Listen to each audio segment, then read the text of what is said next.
Biznesmeni nga Kosova Bexhet Pacolli ka denoncuar një skem mashtrimi që po kryhet në emër të tij në Shqipëri. Në një reagim, Pacolli shprehet se persona të caktuar kanë arritur që të kopjojnë të dhënat dhe numrin e tij të telefonit dhe përmes WhatsAppit kërkojnë para në emër të tij. Ai thotë se personat kanë kërkuar shuma nga 10.000 deri në 95.000 euro me pretekstin se i duhen urgjentisht. Sipas tij, disa persona kanë rënë pre këtij mashtrimi, ndërsa shton se në dieni u vu nga një mik i tij një ditë më parë, i cili e kuptoi se nuk ishte ai nga mënyra e të shkruarit. Biznesmeni apelon qytetarët që nëse marrin mesazhe të tilla, të denoncojnë menjëherë në polici.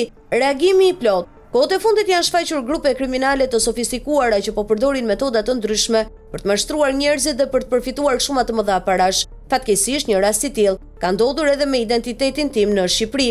Një person i panjohur ka përdorur fotografinë time dhe përmes teknologjisë digjitale ka imituar edhe numrin tim të telefonit, ka kontaktuar disa nga miqtë e mi përmes WhatsAppit, duke kërkuar para me justifikimin se më duheshin urgjentisht në Tiranë dhe se doja ktheja ditën tjetër. Mesazhet ishin të tipit: tani urgjentisht më nevojiten para në Tiranë, po e dërgoj dikë ti marr dhe nesër vije u kthej. Këto kërkesa kanë qenë për shuma të mëdha, nga 10.000 deri në 95.000 euro. Fatkeqësisht disa persona kanë besuar dhe kanë dërguar para. Vetëm më 1 prill, një mik i vëmendshëm kuptoi se mënyra e të shkruarit nuk ishte e imja dhe më njoftoi menjëherë: unë nuk kërkoj para nga askush. Nëse merrni ndonjë mesazh të dyshimt në emrin tim, mos reagoni, por njoftoni menjëherë policin ose më informoni mua direkt. Të gjithë së bashku mund të kundërvihemi këtyre mashtruesve pa skrupuj. Ju kërkoj ndjes për shqetësimin dhe ju falenderoj për mirëkuptimin dhe besimin, shkruan biznesmeni Pacolli.